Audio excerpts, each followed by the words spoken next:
Talking Ohio State football on MarkRogersTV, the voice of college football. We got Tony Gerdeman in from the ozone.net. Tony just in from day 3 in pads in Columbus. Tony, how you doing?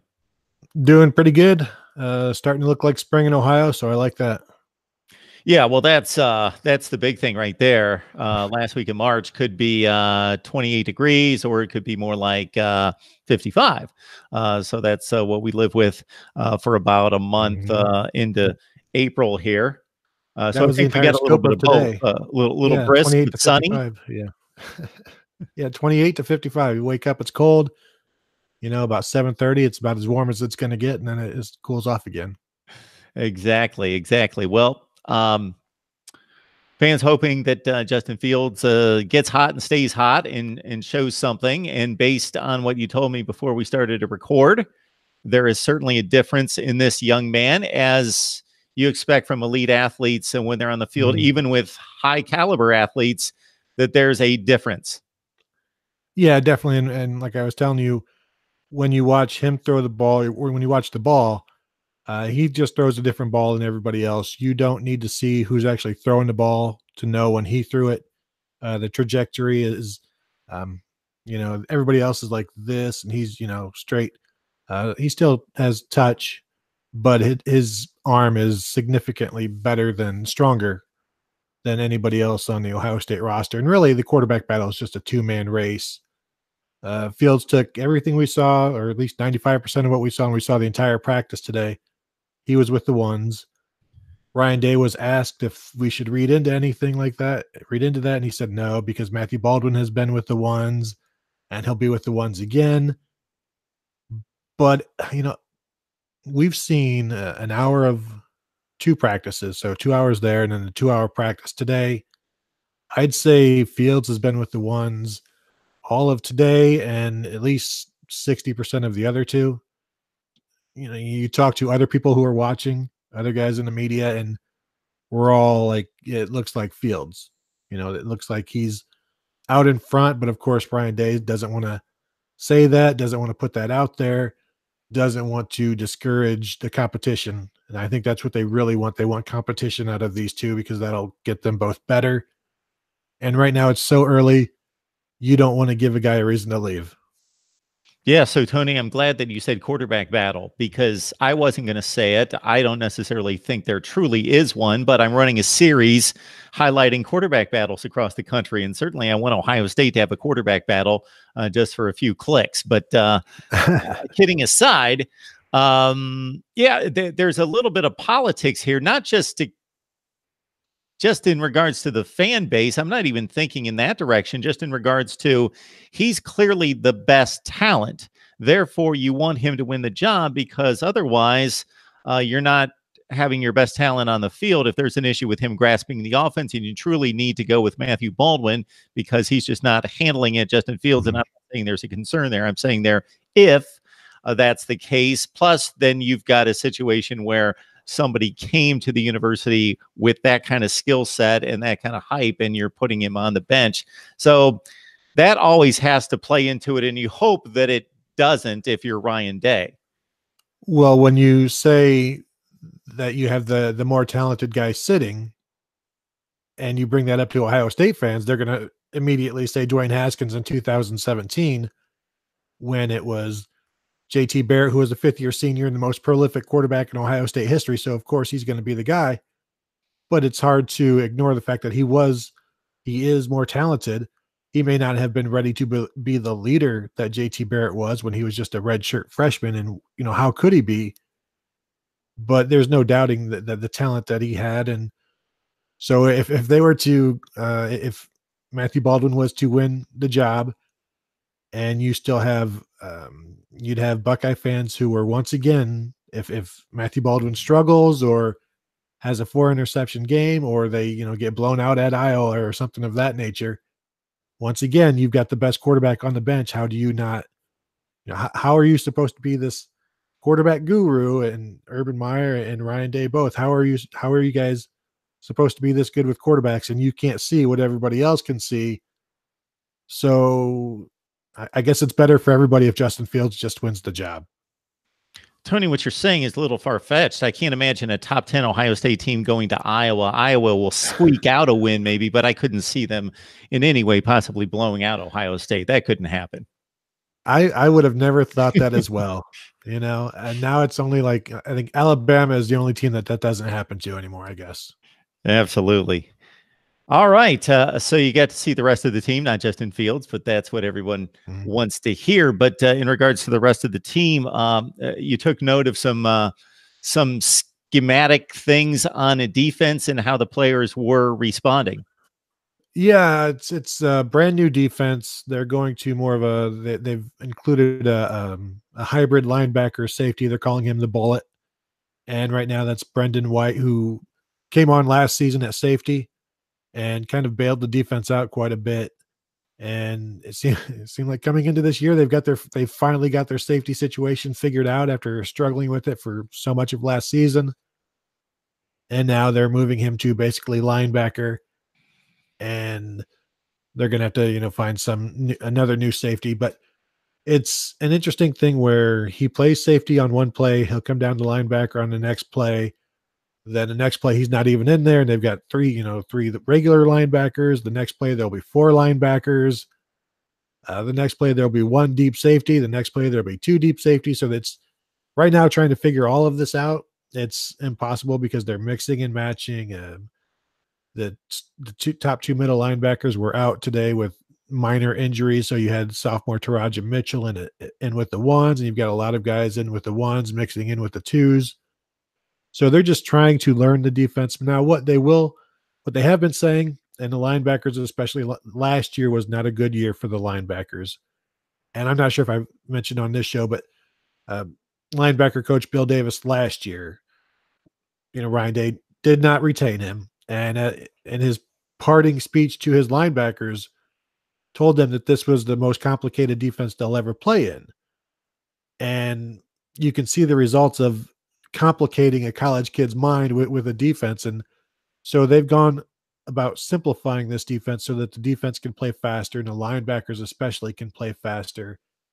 And that's one of the things they've been talking about this spring, the linebackers, how this defense it's more versatile, but it's easier. There's less thinking involved.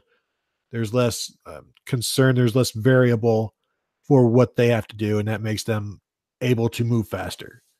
So to that point, before you explained it in the last couple of sentences there, I was thinking, you know, there could be one of 2 basic approaches to throwing a lot of defensive schemes out there for the players in the spring, because you have all that time to look at film and look at what you've done and who's responded to what to get ready for August. And that's either we're going to have a complex defense and we are preparing them for that, or we're trying out different things, seeing what they respond to and what gives us the best chance and what they play best in with what personnel, and we're going to trim it down and then really execute in August.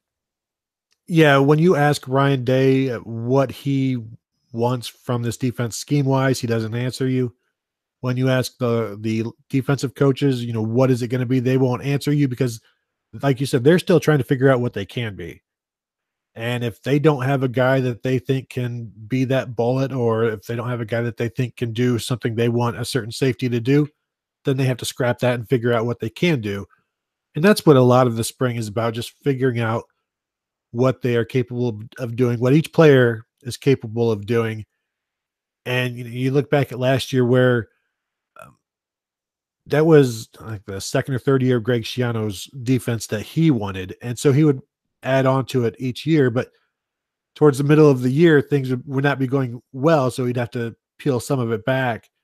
When Chris Ash brought his defense in 2014, they started from the ground up. You know, they started all new tackling and everything was fundamentals. And then you gradually add to it. And that's what we're seeing now is it's a brand new defense. It's going to be square one and it's going to be simple. And then as you go, you can add more, you can make things a little bit more complicated, but they don't want to overcomplicate it because Ryan Day saw what that was last year, and he doesn't want to see that again. Tony, it's probably too early in day 3 to throw out this question, but I'll serve it up anyway and see if you have anything. There usually emerges both in the spring and then in the fall one or two, three players that nobody knows about, or at least the general fan base, but they turn out to be kind of workout or camp wonders, maybe a 3-star who pops and makes a name for himself doing something spectacular once or twice on either side of the ball. Anything like that yet? Well, yeah, I've got a few for you. No 3 stars, all 5 stars. But, well, let's start with J.K. Dobbins, who everybody knows.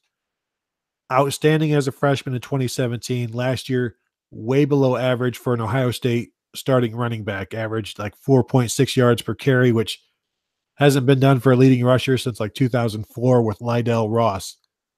And interestingly, what J.K. Dobbins has done, when you get to be a 3-year starter or you're a junior at Ohio State, your reps in practice get cut because they don't want to overwork you. Urban Meyer has what he called the 2,000 rep club. Once you hit those 2,000 reps, there's no reason to give you 60 in a practice. And Ryan Day has continued that. They would have sort of included JK in that this year, but he asked them to treat him like a freshman because that's what he wants to get back to his freshman form. And they've gone back and looked at everything that he did last year that wasn't like it was as a freshman. And he didn't work as hard. He was worried about more things than just running the ball. He was worried about other people's jobs. He was, because he was splitting carries, he was looking to make the most out of every carry. He was looking to hit a home run. And that's when I was talking to him, I'm like, so it's like a home run hitter. When you're swinging for the fences, you pop them up. And he's like, exactly. That's what was happening with him last year. And that's why he had, I think, 0 40-yard runs after having 5 or 6 or 7 as a freshman. So that's one guy. He is looking good. Garrett Wilson, a freshman wide receiver out of Texas. I think we may have talked about him before. He's a natural.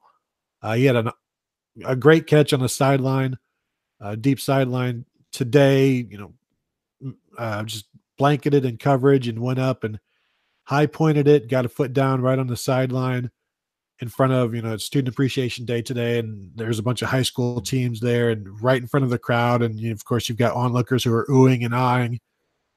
So he's done really well. He's a guy who I was talking to somebody else today. It was, those trains that run on magnets and they're just really smooth looking. He looks like he's maglev. That's what when he moves, when he catches it, when he turns it upfield on screens. He's a guy that just expect him to do something this year. He's just a freshman, and a lot of times these freshmen burst out immediately in the spring and then they hit a wall. Austin Mack did it 3 years ago. J.K. Dobbins, a little bit as in 2017, but he's a guy. Another guy is redshirt freshman Jalen Gill, an H-back for the Buckeyes. That's a slot receiver type who can carry the ball. He was running jet sweeps, basically a young Paris Campbell, but more advanced. So he'll be the number 2, mainly H-back behind KJ Hill this year. And as we saw last year, if you're the number 2 H-back at Ohio State, you're going to get 50, 60, 70 touches. So he's a guy, he's fast. He's getting stronger, 6'1", about 200 pounds, 195, who's natural like Garrett Wilson, where he can make people miss. He's more refined than Paris Campbell was by a couple of years. And because he played receiver in high school and running back. And he's got a better teacher, I would say, than maybe the receivers in the past have at Ohio State with Brian Hartline now. So that's another guy on offense where every time you see him, he's making people miss and he's catching the ball. Tony, as soon as you mention skill set at wide receiver and talk about fluidity, I think back to the NFL Combine, because many of us, even though we watch a ton of football, obviously we're not scouts. So some of the lineman drill, some of those things, except for the very elite guys and the guys that are obviously struggling with the drill, it's hard for us to differentiate much in between, especially without the ball handling portion of it. But you get to the wide receivers, and the one that we talked about, I remember, and I did with other people, where they've got to turn and catch and drop it. We're talking about guys that were all successful in college that are getting their shot at the NFL. You can see an obvious difference between guys that are just extremely fluid and comfortable catching the ball and guys that kind of fight it. Sure, they catch most of them because they did in college with pads on, but it just doesn't look as smooth. Yeah, and that's one of the things that that was one of the things I wanted to see from Paris Campbell. That was his big thing, was his hands didn't get a lot of deep balls, and so people wanted to see that. And he ran through that gauntlet and was natural and fine. And Terry McLaurin and Johnny Dixon, all of those guys, they were going to put up big numbers this year or last year, regardless. But they were all much better receivers than the year before and the year before that. And Terry McLaurin, who was a late add to the Senior Bowl, was one of the top 2 receivers at the Senior Bowl with Deebo Samuel, and then ran at a 4.35 at the combine. Everybody loves him. Teams love his what he does off, just him off the field, the leadership aspect, the intangibles. And what I was talking with somebody else about this, we could see him maybe being overdrafted and then fans being disappointed, because he should probably be, a second or third rounder and have less of an expectation. And if he just puts up 600-700 yards in the first year or second year, that should be right about where he is, because he's not AJ Green, he's not Julio Jones or anything like that. He's just a really solid guy who gives you everything on special teams he can, and he blocks, and he's performed so well that he may get overdrafted and disappoint some fans, or there may be too much pressure on him. Like, you think of like Ted Ginn, who was the number 8 or number 9 pick for the Dolphins, and didn't turn out well for them, but here he is, still playing 13 years later or something like that, where maybe he shouldn't have been a top 10 pick, but if you did draft him and you still had him on your team, you'd be pretty happy about that. So Terry McLaurin's a guy who does everything you want him to do. I don't know if he's going to be like an 1,100-yard guy ever, but I'll take him on my team for sure.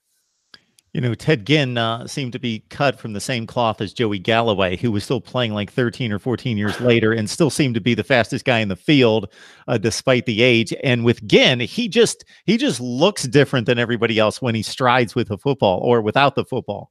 Just looks like one of my my most disappointing things in sports is that we never got to see him run the 40 at the combine, because he did get hurt in the national championship game. And that was one of the things, as soon as he arrived as a freshman, even watching him in high school at Glenville, like, let's put a clock on this guy and see how fast he really is, because he seems like he is as fast a player as you've ever seen. And then, we never got that. And I thought what you were going to say, Tony, is what a lot of Buckeye fans would say. I'm disappointed that we didn't get to see him play the rest of the national championship game. That they had a lot of their eggs in the Ted Ginn basket, and that went out the window. But he wasn't going to play safety for them, and that's where they also had some issues that year as well. Yes, they did. Covering in space was difficult against the Florida Gators. If you talk to my son now, they're not going to replace Devin Smith and DeVere Posey and Dane Sonsenbacher and Michael Thomas, of course. Those guys that he kind of grew up with. Mm-hmm. And regardless of the yardage and the point totals and the 50 touchdown passes, he just doesn't think these guys compare. They don't have the hands. They don't outfight the defenders for the football. They're just not that tough. And he just can't be satisfied with these guys now. He sounds like a Buckeye fan. That's absolutely. We got Tony Gerdeman on the line talking Ohio State football. You can join Tony and the rest of the staff of the Ozone.net. Tony out at practice today, taking in day 3 in pads. We'll continue. We will continue on the track of the NFL draft. And we talked to Paris Campbell. What are you hearing in regards to, obviously, Nick Bosa, extremely high. Dwayne Haskins is very much targeted to New York and the Giants. And just across the board, any rumblings that you're hearing where guys' stock is increasing or dropping? I think Paris Campbell and, like I said, Terry McLaurin, their stock is up. I was talking to a scout, after the combine, a couple days after the combine, asking him if Paris Campbell had played his way into the first round, and he told me no, and that stop being a homer, basically. But I I have the same questions that a lot of people do. Like, can he play outside? Do people want him playing outside? You saw how effective he is as an inside receiver. He played outside his first few years with, not much success. And then they moved him to the slot, to the H back his last 2 years, and he took off. I can understand teams having some concern about that, and you didn't get to see him go deep much. And when he did, it was, even when the ball was right to him, it was a 50-50 thing. So maybe he's a guy that you take early in the second, or, somewhere in there. But he's got the speed that everybody loves. He's got good size. He's 6'1", 205, 210 pounds. Is comfortable with the ball wherever in terms of carrying it, and is not a guy who is afraid of contact. Comes from a disciplined program. He's a dynamic kick returner, but Ohio State stopped having him return kicks because he gotten concussed a couple of times. So I don't know that that's something that they would look at in the NFL, and kickoffs are pretty much becoming obsolete in the league anyway. Defensively, I think Draymond Jones probably didn't have as good of a day, or at the combine. He didn't do much. He did the defensive line drills at the pro day. He's talking to some teams. He was a guy that I think a lot of people assumed was going to be a first rounder to start the season. And there was even talk after his redshirt sophomore season, the year before last, if he came out, he might be at the end of the first round. But the defensive line class is so deep that, he might be the 8th or 9th defensive tackle just because there's so many. But he's also a guy that, is maybe a defensive end who could be a 3-4 defensive end, or even a 4-3 defensive end if he slimmed down a little bit, because he came into Ohio State as a defensive end, but Larry Johnson likes to take the bigger defensive ends and throw them at the 3 technique because he likes having pass rushers there. So he might drop down into the 3rd round or so, just because there's so many defensive linemen, defensive tackles. And then, we were talking earlier about Kendall Sheffield before the show, who might be the fastest guy in the draft. He holds the Ohio State 60-meter record in the indoor track, but he tore a pec or hurt his pec at the combine doing a bench press and didn't get to run, didn't get to do any drills, didn't do any work at Ohio State at the pro day. He still wasn't recovered. Talking to some teams. He needed this. This was bad for him in terms of missing both of these availabilities, I guess you would call them. And he's a guy that needs to show ball skills, because we saw so many times this over his 2 years at Ohio State. He could be right in position, but would still give up the catch, and the ball would come, just right over his ear a lot of times. And I think that's one of his the critiques that the scouts have for him, is he doesn't locate the ball, doesn't have the natural awareness of maybe the ball or his surroundings. And but yeah, that's no linebackers for the Buckeyes this year.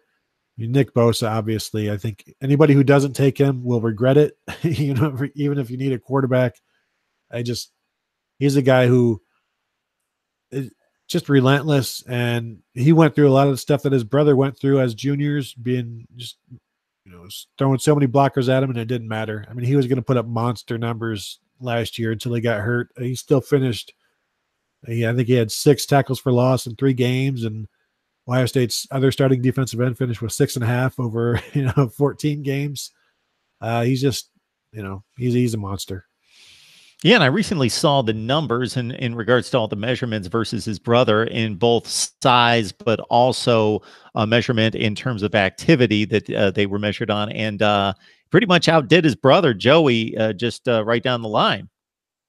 Yeah, and Joey's a little bit bigger, but Nick Bosa has, what Joey would tell you is Nick has always been ahead of him at each stage. And Nick Bosa played as a true freshman on defensive line in high school when Joey was a senior. Nick Bosa was probably like a 240-pound nose tackle at that time, playing on a defensive line in big Florida, schools, and was holding his own, and got to learn from his brother, got to learn from his father. And it was just, everything that Joey would learn, Nick would pick up. And Nick also had more time with Larry Johnson, because Joey didn't have Larry Johnson his freshman year. And I think Nick would tell you that that's also helped him. But yeah, I don't think we talk about guys who are can't miss. And I thought Joey was one. I think Nick Bosa is one for sure. Mark Rogers TV, the voice of college football, breaking down the Buckeyes with Tony Gerdeman from the ozone.net. Of course, if you enjoy the content here, please share the video, subscribe to the channel, like, and comment as well. One last thing, Tony, of course, we talk about the guys moving on to the next level. Let's talk about the guys coming into a next level in regards to who showed up on this particular weekend while the current Buckeyes were practicing, these guys getting a look at campus. Yeah, today was a very big recruiting day. There's so many names. The top guy I would say was probably 2020 receiver, 5-star receiver Julian Fleming out of Pennsylvania, #1 receiver in the nation. He has been to Ohio State now, I think 4 times in maybe the last 9 months. But he's been to Penn State probably 2 or 3 times that many times. And I think most people would say Penn State or Clemson are it's Penn State, Clemson, and Ohio State who are like the 3 in that. But he keeps showing up to Ohio State. There were some, this is the 2020 recruiting class that's being, the first signing day is in December, but there's 2021 quarterbacks, 2022 players. Just the Urban Meyer hated how fast the recruiting calendar was moving, and when they've already got 2022 guys in, visiting, and they've got guys coming from all over the country. And I think, 5-star Texas or California receiver Bo Collins was in, 2021 guy. He was in as well. It's interesting to see the reaction from receivers and quarterbacks to last year's performance, which you would expect. Sometimes like a national championship, they say, it takes a year before you really get that recruiting boost. It doesn't take that long for a 5,000-yard passing quarterback when your receivers in high school see that and would like to be a part of that. Where if you're the number 3 guy, you're still going to catch 50 passes, 800 yards, and you're going to do it at a place like Ohio State that does contend for a national championship. This isn't going to be Texas Tech where 7-6 and you're stuck in, Texas Tech. So it's a different world. You've got Ryan Day, and I think I've talked to you before about this, where they're going to send Dwayne Haskins into the top 10, we assume, of the NFL draft. If they do that with Justin Fields as well,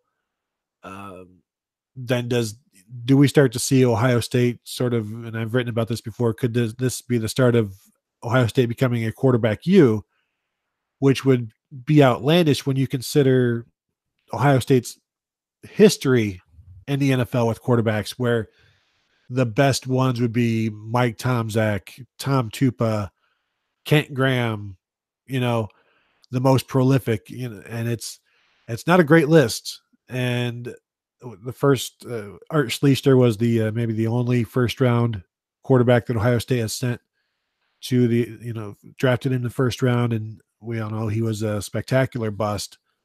So Dwayne Haskins might be starting something here, and if Justin Fields can continue that, then you might be able to start lining them up. And they've already got their 2020 quarterback committed in Jack Miller. He's a top 5 pocket passer out of Arizona. And that's another thing. They're recruiting. They've got Arizona is big this year. Washington, they're out there in Washington. All kinds of talent out there as well. It's an interesting time to be following Ohio State recruiting. And Ryan Day is going after Ohio kids more than Urban Meyer did, but he's also looking west, looking south. Florida is always going to be there. Georgia. It's an interesting time at Ohio State for sure. Yeah, nobody really threw the ball at Ohio State until Art Schlichter. And he was the first guy to put up some numbers. My son, I'll reference him again, loves the stat that I throw at him because I'm a huge Art Schlechter guy, regardless of what happened to him Right. later in going to the Colts. But when he was on the field at Ohio State, he was my guy. And 4 touchdowns, 21 interceptions his freshman year at Ohio State. It's just unthinkable that somebody would do that. But it was just a different time. He wasn't that deplorable, but he had a rough time. 5 out of the gate against Penn State in week 1.